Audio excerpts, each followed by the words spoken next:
November 5th, 2025, Puerto Cabello, 4:36 a.m. local time. A Venezuelan Navy patrol squadron left Puerto Cabello under strict radio silence. 4 boats, each armed with 12.7mm heavy machine guns and Soviet-era 73mm launchers. Their orders? Intercept the American warship entering Bolivarian waters. The Americans didn't know it yet, but the squadron's intel was already wrong. The target wasn't a lone destroyer. It was the USS Dwight D. Eisenhower, a 100,000-ton floating air base with a strike group of 6 warships. By 5:21 in the morning, radar operators aboard the Eisenhower picked up faint echoes coming from the south. Small, fast, uncoordinated, it didn't fit commercial traffic. Bridge, combat, we have 4 surface contacts, 27 miles in closing. The carrier's captain turned. Copy, let's light 'em up. Within seconds, the USS Gravely and the USS Mason adjusted course, forming a defensive wedge ahead of the carrier. The escort pattern tightened. The Phalanx Sea Whiz turrets rotated to standby. Every sailor on the deck knew this formation meant one thing: possible hostile approach. The Venezuelan lead boat, Naiguata 23, pushed its throttle past 40 knots. Its captain thought they were chasing an American destroyer running solo. His radar tech didn't notice the massive radar signature behind it: the carrier itself. At 5:48 in the morning, the Venezuelan squadron broke radio silence. "You are entering Bolivarian waters. Alter course immediately." No response, just static from the carrier. 3 minutes later, the boats crossed into visual range.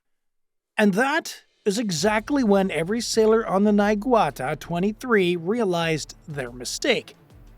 They weren't staring at a destroyer. They were facing a U.S. aircraft carrier, backed by a fully armed strike group already locked onto their position.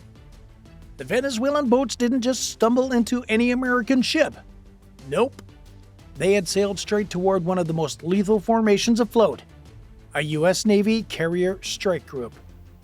At the center, the Dwight D. Eisenhower, call sign Ike, nuclear-powered, 4.5 acres of armored deck, and carrying nearly 70 aircraft. To her crew, she's a floating city. To anyone dumb enough to challenge her, she's a storm from hell wrapped in steel. Flanking her, 2 Arleigh Burke-class destroyers, the Gravely and the Mason, each one bristling with over 90 vertical launch cells, housing everything from Tomahawk cruise missiles to Sea Sparrow interceptors. On the outer ring, a Ticonderoga-class cruiser, Philippine Sea, running overwatch, tracking everything within 250 miles. Above them, 2 MH-60R Seahawk helicopters sweeping the surface, their tipping sonars pinging, and their infrared cameras scanning for fast movers. The carrier's Combat Information Center links all of it together: radar, sonar, satellite feed, all into one picture the size of an ocean. When those Venezuelan boats appeared, every ship in the group saw them at once. The system tagged them Skunk Alpha 1 through 4. Unknown surface contacts, course north, speed 42 knots. The order went out: maintain course, do not engage unless fired upon.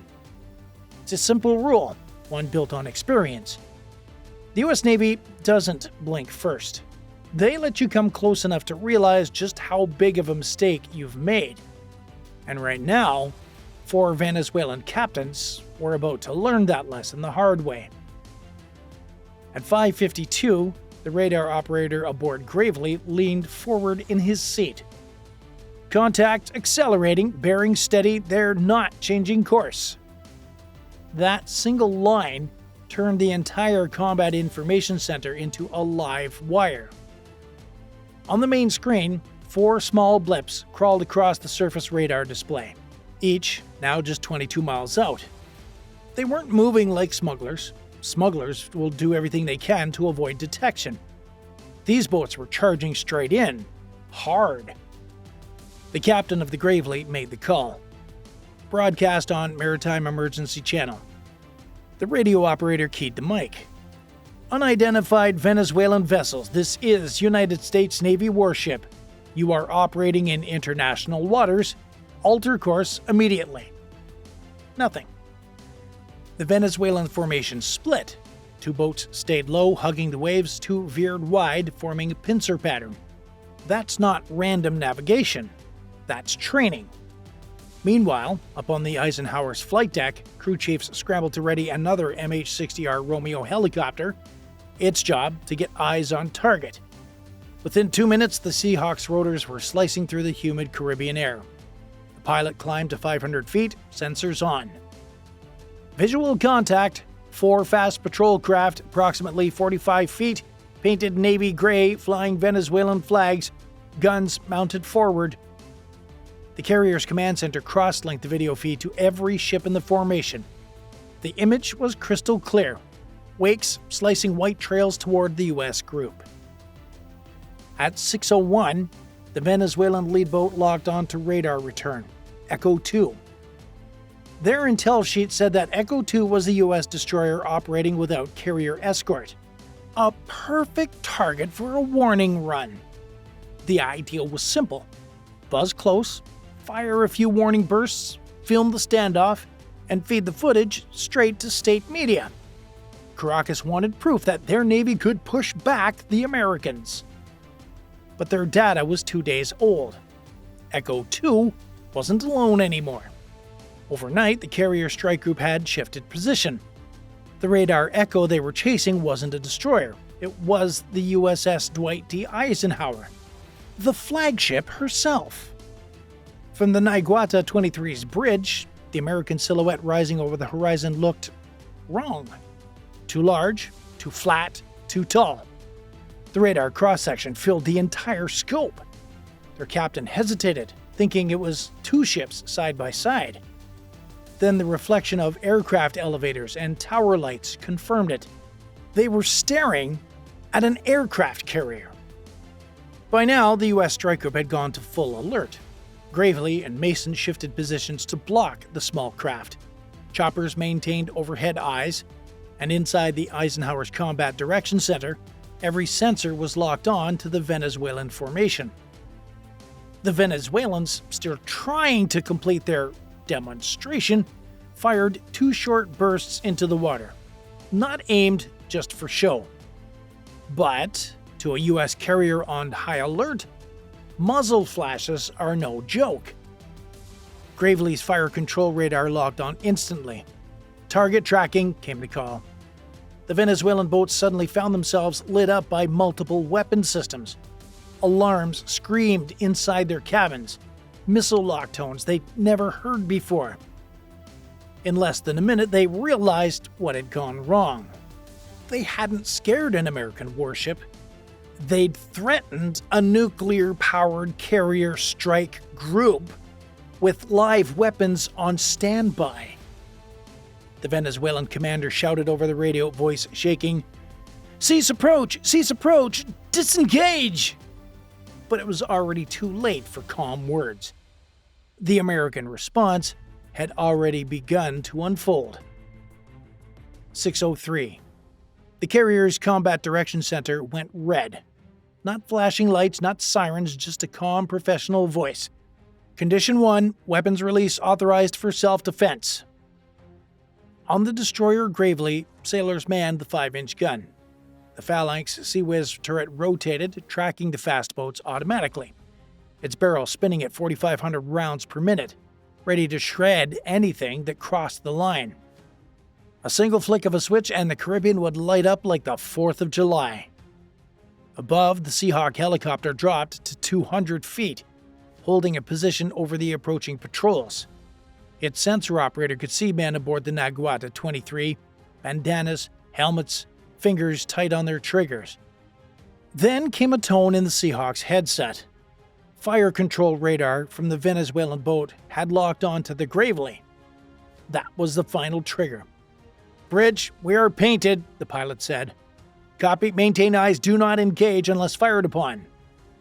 Inside the Eisenhower, the tactical action officer ran through the rules of engagement checklist. U.S. policy was crystal clear. Do not start a fight, but finish it fast if it does start. A tense minute passed.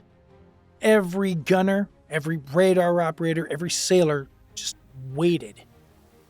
The Venezuelan boats slowed, just barely, mind you.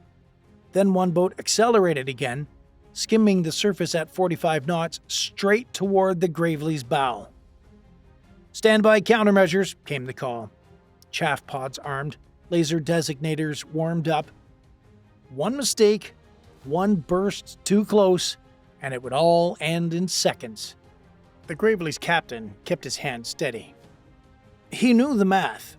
4 small boats against 2 destroyers and a carrier? That's not a fight, that's a suicide note.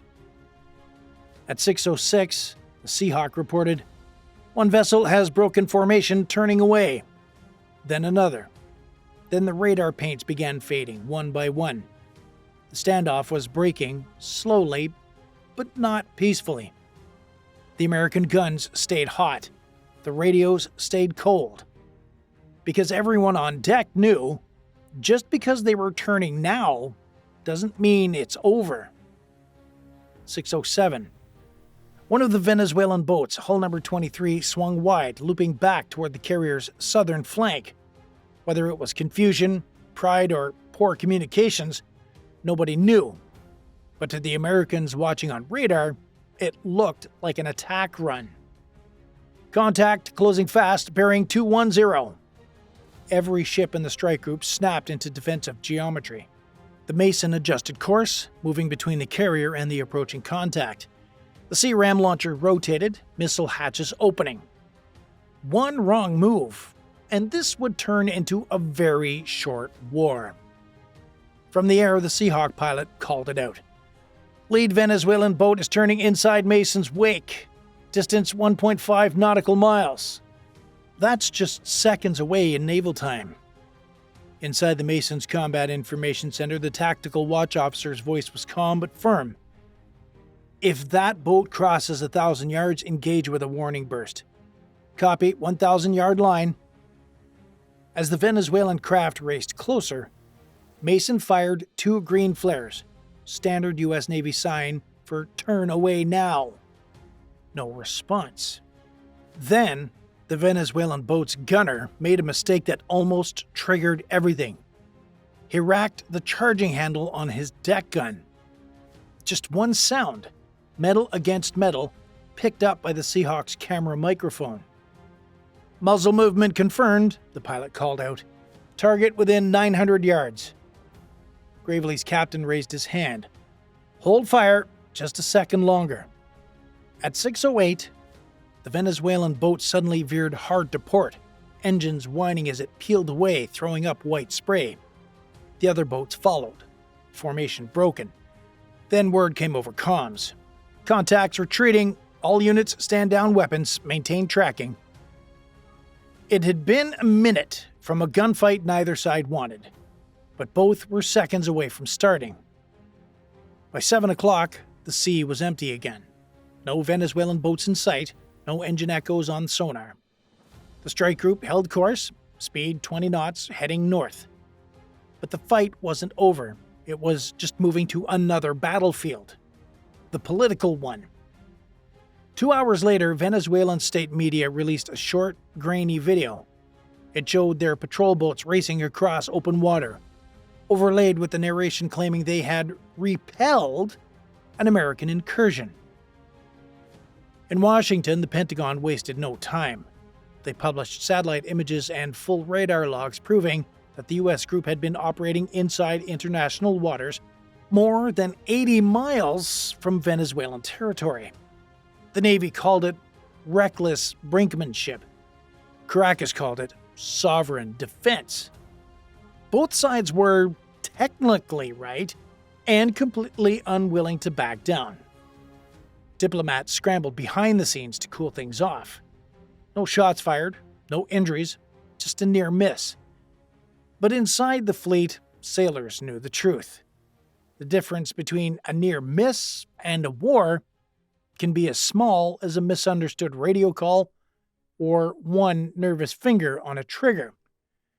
By the next day, the Eisenhower strike group quietly shifted farther north. The Venezuelan boats returned to port under radio silence. Both nations moved on publicly. But everyone at sea knew this wouldn't be the last close call in these waters. People think warships can see everything. In reality, the ocean still hides mistakes better than any battlefield on Earth. At night, or in low light, a destroyer and a carrier can appear nearly identical on a small radar screen. Both have massive steel hulls, similar radar returns, and complex electromagnetic noise bouncing off waves. Add poor weather, tired operators, and old equipment, and your target suddenly isn't what you think it is. That's what happened here. Venezuelan patrol crews were using shore-fed radar data, not live ship sensors. Their coordinates came from a static grid that didn't account for the carrier group's overnight repositioning. In the Caribbean, even a 30-mile shift can turn a routine patrol into a full-blown confrontation. And when governments mix politics with poor situational awareness, things get dangerous fast. Naval officers call it threat mirroring, each side interpreting the other's move as aggression, even when it's just self-defense. The truth? Modern navies rely on human judgment just as much as technology. And one misread radar echo or one misheard transmission can spiral into international crisis before anyone even says the word fire. The official reports later called it a routine encounter. The sailors who were there called it something else, the closest they'd come to firing live rounds outside of wartime. Looking back, it's hard not to wonder how thin that line really is. One flare, one wrong radar lock, one commander losing his nerve. That's all it takes to turn a tense standoff into headlines nobody wants to write. At sea, there is no replay button. Once you commit, you live with the outcome. So here's the question for you. You're on the bridge. The alarms are screaming. There's 4 fast boats tearing straight towards your ship at 40 knots. Do you hold fire and risk getting hit, or do you squeeze the trigger first? Drop your answer below. I want to see how you would call that one. Thanks for watching this episode. If you enjoyed it, please hit that like button, share it with a friend who loves naval stories, and don't forget to subscribe so you never miss a debrief whenever the next close call hits the ocean. And hey, if you want to go a step further and support the channel directly, please join the fleet. You'll get loyalty badges, priority replies, and you'll help us bring more true maritime stories to the surface. Just click join on our channel page and get on board. In the end, the Venezuelan Navy didn't just pick the wrong target, they picked the worst possible day to forget their map. I'll see you in the next one.